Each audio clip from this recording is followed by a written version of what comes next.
என்னங்க இது? ஐயா என் பேரையும் உங்க பேரையும் மாத்தி மாத்தி எழுதி வச்சிருக்காரு. சம்பந்தமே இல்லாம கல்யாணம்னு வேற எழுதி வச்சிருக்கிறாரு. என்னன்னு புரியலீங்களா?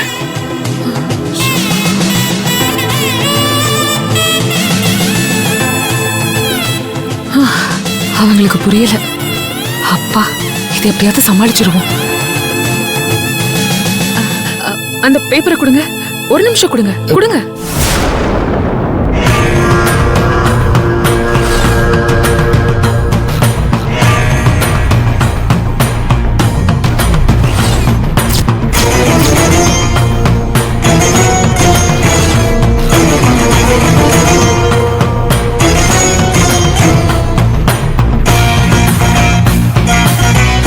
அது ஒண்ணும் இல்ல.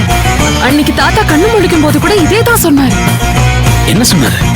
இல்ல, உங்களுக்கு உங்க குடும்பம் கிடைக்கணும், நமக்கு உதவி பண்ற வினோதினி அக்காக்கும் சீக்கிரமா கல்யாணம் நடக்கணும்னு சொன்னாரு.